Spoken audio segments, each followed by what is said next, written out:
Bienvenue au Starter du jour pour bien démarrer sa journée. Aujourd'hui, ne laisse pas la tristesse te diriger. Malheureusement, parfois, lorsque nous souffrons, la tristesse émerge en nous, grandit en nous et elle a souvent tendance à nous isoler, elle a souvent tendance à nous mener dans des endroits où nous ne devrions pas être. La Bible nous parle d'un homme qui était infirme depuis 38 ans.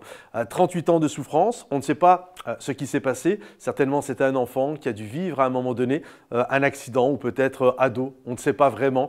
Il est peut-être tombé d'un arbre, tombé d'un cheval, bref. En tout cas, il s'est retrouvé impotent et là, la tristesse a dû l'envahir. Il a dû voir ses amis faire leur vie, il a dû voir ses amis se marier, il a dû voir ses amis développer peut-être leur entreprise, leur appel pour Dieu, toutes ces choses-là. Et lui s'est retrouvé enfermé dans cette tristesse. Et la Bible nous dit, lorsque nous entendons parler de lui, qu'il se retrouve à la piscine de Bethesda.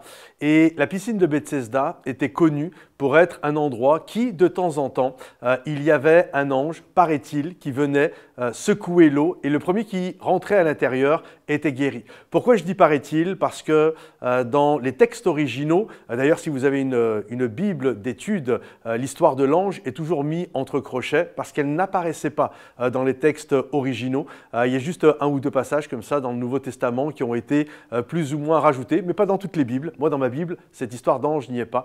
Et il y avait cette croyance populaire qui était quand même très liée à de la superstition, où les gens pensaient que si je suis là et qu'il y a un ange qui secoue l'eau, je vais être guéri.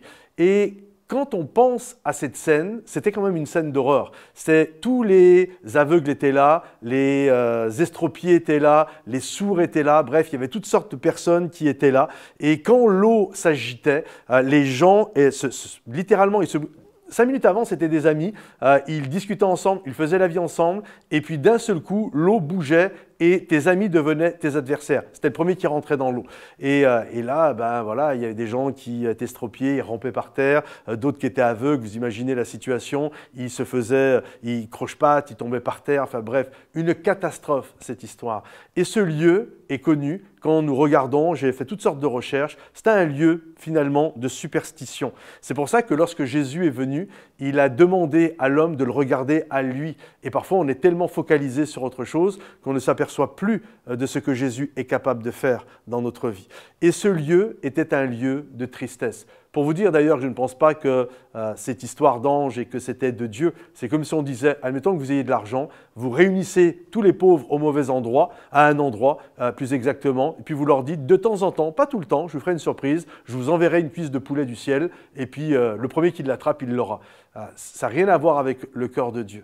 Et là, cet homme était là, il était dans un lieu de tristesse, et c'était sa souffrance qui l'avait mené là, jusqu'au jour où Jésus est venu le chercher dans ce lieu de tristesse pour le sauver, pour le guérir et pour le réhabiliter. Alors, ne te trompe pas, ne laisse pas la tristesse te conduire dans toutes sortes de superstitions, mais laisse Jésus venir à toi dans ton lieu de tristesse pour t'apporter la guérison et la restauration dont tu as besoin. Que le Seigneur te bénisse, que le Seigneur t'encourage. Pense à liker cette vidéo si elle t'a béni, à la partager à des gens que tu connais et qui en ont besoin. Laisse-moi un commentaire et rendez-vous sur momentumsansfrontières.com. À bientôt, bye bye.